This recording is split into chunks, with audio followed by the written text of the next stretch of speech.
It was a calm Friday morning in Warner Robbins, Georgia. The air was cool, the streets were still, and Thanksgiving leftovers still filled kitchen counters across the town. But at 2:02 Wake Forest Drive, something felt wrong. Something silent and heavy hung in the air.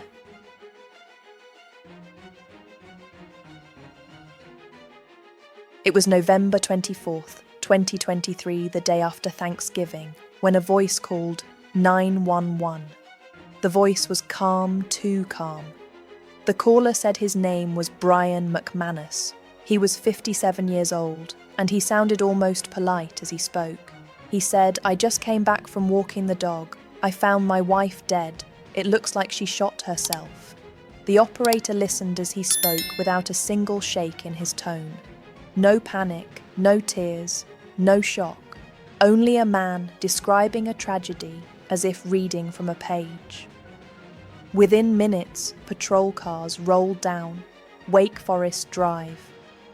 Neighbours peeked through their curtains. The sound of sirens echoed softly through the quiet neighbourhood.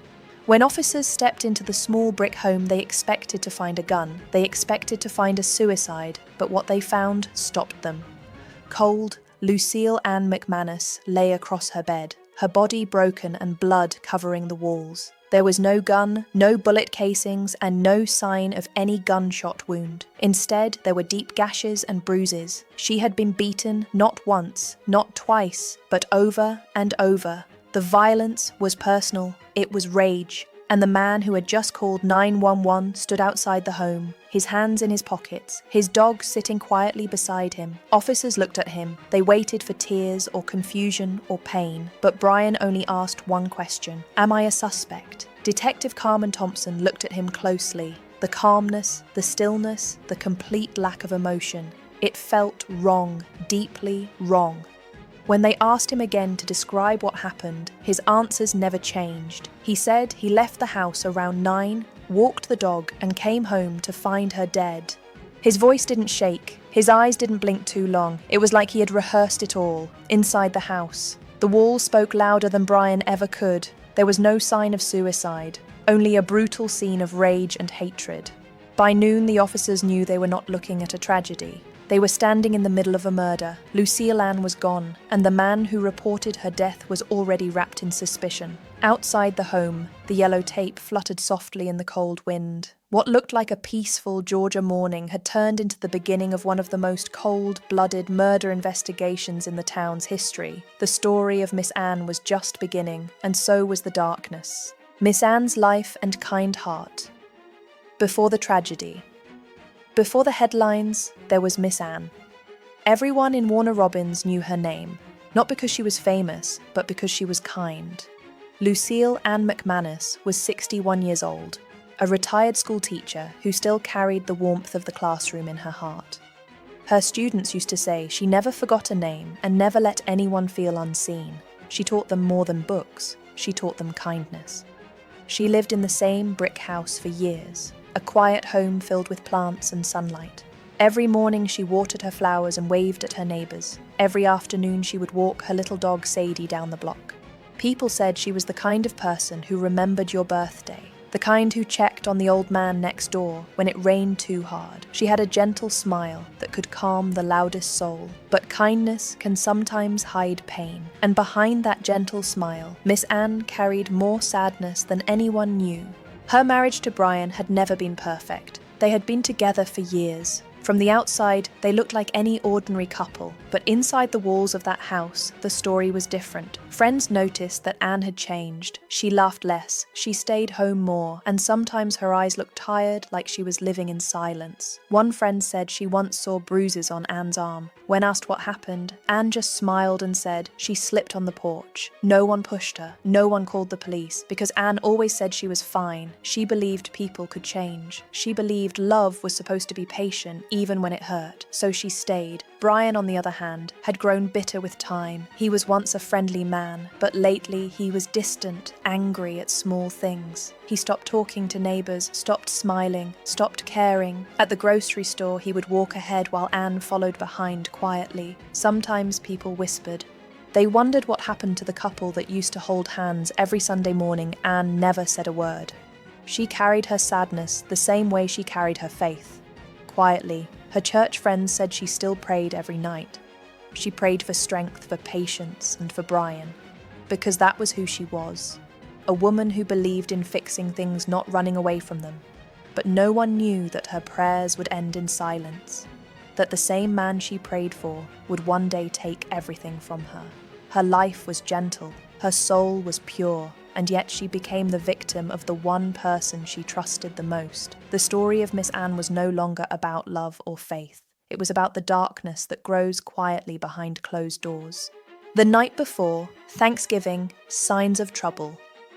The night before Thanksgiving should have been peaceful. Families were gathering around warm tables, laughter filled the air across Warner Robbins. But inside the McManus house, something was breaking. It started small, a quiet argument that turned into raised voices. Neighbours later said they heard shouting around 9 that evening, but no one called the police. They thought it was just another couple having another fight. Anne had spent the entire day preparing food. Turkey stuffing sweet potatoes, all ready for the next morning. She wanted everything perfect, because no matter how cold Brian had become, she still wanted to hold on to a bit of love. But that night, Brian wasn't interested in family or food. He wanted control. Every word Anne said seemed to irritate him. Every small thing she did became a reason for anger. He accused her of things that made no sense, of talking to people behind his back, of disrespecting him. His voice got louder and his eyes darker. Anne tried to calm him. She said it was Thanksgiving. She said they should be grateful. She said, please let's not fight tonight. But gratitude was the last thing on Brian's mind. He had been drinking, and the more he drank, the more the anger grew. He slammed the counter. He threw a plate across the kitchen. Sadie, the little dog, barked and hid under the table. Anne stood still. Her hands were shaking, but her voice stayed soft. She told him she would sleep in the guest room. She said she just wanted peace. Brian didn't answer. He just stared at her for a long time, then walked out of the house and slammed the door. The neighbours heard that too, the sound of the door echoing in the quiet night.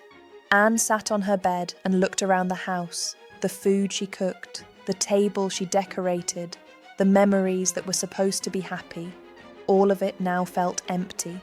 She sent a message to a close friend that night. She wrote, "I don't think he loves me anymore. I'm scared of what he's becoming," the friend replied, asking if she wanted to come stay with her. But Anne never answered. The message was read, but not replied to. That was the last message she ever sent. As the clock ticked past midnight, the house went silent again. No more shouting, no more crying, just the sound of a TV playing in another room. Outside the street was calm, the neighbours went to bed, and no one knew that this was the last night Miss Anne would ever see. By the time the sun rose on Thanksgiving morning, the story had already changed forever. What happened in that house that night was no longer an argument. It was the beginning of the end. The murder scene discovery. It was the morning after Thanksgiving. The streets of Warner Robbins were quiet. Families were waking up to leftovers and laughter, but at 202 Wake Forest Drive, a nightmare waited behind a closed door. Brian McManus said he went out early to walk the dog. He said he wanted fresh air. He said he came home to find his wife dead. That was the story he told. When the first officer arrived, he found Brian standing in the driveway, calm, almost too calm. His hands were steady, his eyes dry, his voice flat. He pointed toward the bedroom and said, "She is in there." The officer walked down the narrow hallway. The house smelled of air freshener and something metallic, something heavy, something wrong. He opened the door to the bedroom and stopped Lucille. Anne lay across the bed. Her nightgown was torn. Her skin bruised, her face covered in blood. It was not a peaceful death. It was rage turned into reality. There was no gun anywhere, no shell casing. No sign of a struggle that matched the story Brian told. The officer called for backup. More units arrived. Detective Carmen Thompson stepped inside the room, and the silence hit her. The walls told the story. Brian refused to blood splatter across the headboard. Broken lamp on the floor. Hair strands caught on the edge of the table. It looked like Anne had tried to fight back. She tried to run, but she was cornered. Every piece of evidence screamed the same truth. This was no suicide. Detectives took pictures. They marked every stain, every bruise, every broken thing. They found no forced entry, no sign anyone else had come inside. Only Brian, only Anne, and the dog. When officers stepped outside, Brian was still standing in the same spot. They asked if he wanted to sit. He said no. They asked if he wanted water. He said no. Then he asked one question. Am I a suspect? That was the moment. Everyone knew something was off. No husband who just lost his wife asks that so calmly. Detective Thompson watched him closely. His clothes were clean. No visible injuries, no emotion, just stillness. They took him to the station for questioning, while forensics stayed behind to search for clues. In the bathroom, they found a towel soaked with blood, hidden under another towel, as if someone had tried to cover it. In the trash, they found a pair of gloves, still wet, still red. Detectives looked at each other. The story Brian told had already fallen apart. Back at the house, a neighbour stood outside crying. She said Anne was kind. She said Anne was gentle. And she said she didn't deserve this. That morning, the town of Warner Robbins woke up to a headline no one expected. Beloved teacher found dead. Husband under investigation. The story was no longer a mystery. It was murder. The police investigation and Brian's behaviour. At the Warner Robbins Police Department, the interrogation room was cold and silent. Brian McManus sat across from Detective Carmen Thompson. He wore the same grey sweatshirt from that morning. No visible signs of struggle, no tears, no shaking, no grief. Detective Thompson pressed record and began. She asked him to explain the timeline again. He said he woke up around 8, walked the dog and came home to find his wife dead. His voice didn't waver. It was steady, rehearsed, almost robotic. When asked if he tried to help her, he said she was already gone. When asked if he called for neighbours or screamed for help, he said no. He said he didn't want to disturb anyone. That single sentence chilled the room. A man finds his wife dead and worries about disturbing the neighbours. Detective Thompson wrote that down. She watched him closely. His hands rested calmly on the table. He didn't rub his face or fidget. He didn't even look at the photo of his wife when they showed it to him. They asked about the fight the night before. He said there was no fight. He said everything was fine. But his phone records told another story. Messages from Anne's phone showed she had reached out to a friend the night before saying she was scared. The friend had texted back, asking if she was safe. Anne never replied. Brian's phone showed multiple deleted messages, but detectives recovered them and one of them read, "You always ruin everything, Anne." The more detectives dug, the darker it got. Forensics found blood traces on Brian's shoes. Not from walking into a bloody room, but from being there when it happened. The splatter pattern matched movement, not observation. Detectives also found Anne's watch broken. The glass shattered around 9:15, the night before Brian said he was home at that time, but claimed he didn't hear anything. That was another lie. Detectives brought in neighbours. One of them said she heard a loud thump and a woman scream that night. She said she almost called the police, but the noise stopped after a few minutes. Brian's story was falling apart piece by piece. Every new discovery pointed to one person. Detective Thompson leaned forward. She asked him directly, "Did you kill your wife?" Brian looked at her and said, "I loved her. Why would I do that?" But his voice was too calm, his face too empty. Even his love sounded like a lie. When they told him that the autopsy showed Anne had been beaten, not shot. He blinked once and said nothing. No surprise, no denial, just silence. By that evening, police had enough evidence to detain him for further questioning. The home was sealed off. The neighbourhood watched as detectives carried out bags of evidence. Inside the station, Brian sat alone. No lawyer, no emotion. Only the quiet sound of the clock ticking behind the one word written on the case file. Murder. The arrest and court case. 2 days after the discovery, the small town of Warner Robbins watched as police cars surrounded the McManus house again. This time they weren't collecting evidence, they were there to make an arrest. Brian McManus was taken into custody quietly. No struggle, no protest, no shock. He simply said, "I knew this was coming." Detective Thompson read him his rights. Neighbours stood on their lawns in disbelief. The man they had waved to every morning, the man who walked his dog past their homes, was now accused of murdering his own wife. At the station, Brian asked for a lawyer but still refused to show emotion. Reporters gathered outside the building. The story had already spread. Beloved teacher, murdered husband, charged with malice murder. Inside the courtroom, the air felt heavy. Family, friends, and former students of Anne filled the benches. Some held tissues, others just stared straight ahead. When Brian entered in handcuffs, he looked around the room slowly. No tears, no apology, just silence. The prosecutor began with a single sentence. She trusted him, and he killed her. Evidence after evidence was presented.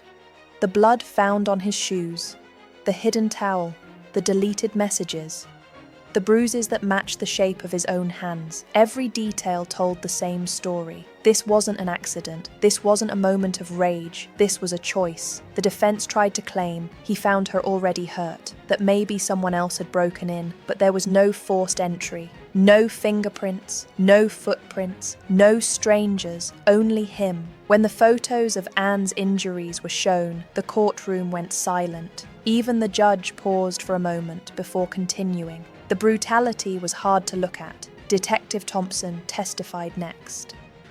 She told the jury about his calm behavior, about how he never asked what happened or who did it. Only if he was a suspect. She said, "I have worked homicide for 15 years, and I have never seen a husband react like that." Anne's sister spoke next.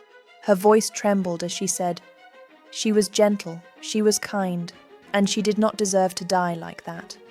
The jury watched Brian the entire time, waiting for a flicker of guilt or sorrow. But he sat still, like a man made of stone. After 2 days of testimony, the jury went to deliberate. It didn't take long. When they returned, the foreman stood and spoke the words everyone expected, "Guilty of malice murder." Brian showed no emotion even then. He looked straight ahead as the judge sentenced him to life in prison without the possibility of parole. Outside the courthouse, Anne's family hugged each other. There were tears, but also relief. Justice had finally spoken for the woman who could no longer speak for herself. The town mourned, but they also remembered that love should never end like this. The town's reaction and legacy of Miss Anne. After the trial ended, Warner Robbins felt different. The streets were quieter, the smiles softer. It was as if the whole town was holding its breath. Miss Anne had been loved by everyone. The woman who once filled classrooms with laughter was now the face of a tragedy that no one could forget. At the elementary school, where she had taught for more than 20 years, her old students gathered to light candles near the flagpole.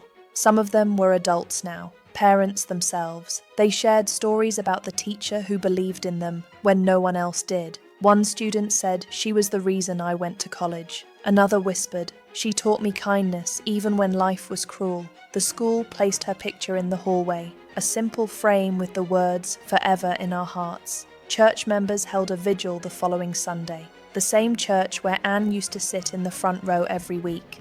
She always came early, always helped set up the hymn books, always smiled at everyone who walked through the door.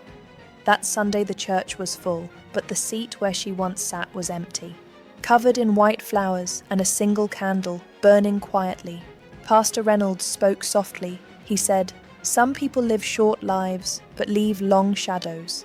Anne was one of those souls. The town began a movement in her name, the Lucille Anne Foundation, a small charity to help victims of domestic violence, started by her sister and her closest friends. They wanted her story to mean something, to help someone else escape before it was too late. Local news stations covered the story. People from other towns sent donations, letters, messages.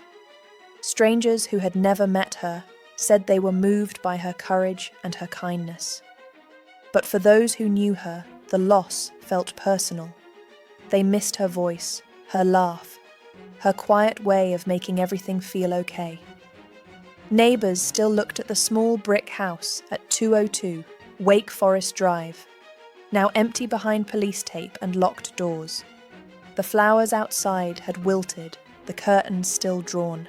It stood as a silent reminder of how quickly love can turn into danger. Detective Carmen Thompson still thinks about the case. She said it changed her, that every time she walks into a home now, she looks for signs people ignore, because Anne's story taught her that silence can be deadly. Warner Robbins will never forget Miss Anne, not because of how she died, but because of how she lived, with kindness, patience, and faith, even in the face of pain. And though her voice is gone, her legacy speaks louder than ever. A voice for the silenced. When the noise fades and the courtroom empties, when the lights go out and the world moves on, some stories never leave you. The story of Miss Anne is one of them, because her story is not just about death. It is about the quiet moments before it, the ones no one noticed, the bruises that were hidden, the words never spoken, the pain carried in silence. Every year, hundreds of women live the same fear Anne lived. They smile in public. They pray things will get better. They tell themselves he will change, until one day it is too late. Anne believed in love. She believed that patience could fix broken hearts. But what she didn't know was that love without safety is a trap, and patience with pain is not healing. It is slow destruction. If you ask anyone in Warner Robbins who she was, they won't talk about the murder. They will talk about the woman who brought muffins to church every Sunday, the teacher who stayed after class to help a struggling child, the neighbour who never walked by without saying hello. That is who Anne was, and that is how she should be remembered. Detective Thompson still drives by that old brick house sometimes. She says she feels a chill when she looks at it, not because of fear, but because of memory, a reminder of the voice that was lost there, and of all the voices still waiting to be heard. The Lucille Anne Foundation continues to grow, helping women find safe places, giving them the courage to speak up before it is too late, because silence never saves, but speaking does. If Anne's story reaches even one person, if one woman decides to leave before the next bruise, then her life still has purpose. Her kindness still echoes through the world, the house at 202. Wake Forest Drive may stand empty, but the light she left behind still burns in classrooms, in churches, in the hearts of those who refuse to let her name fade into statistics. Miss Anne is gone, but her story remains a voice for the silenced.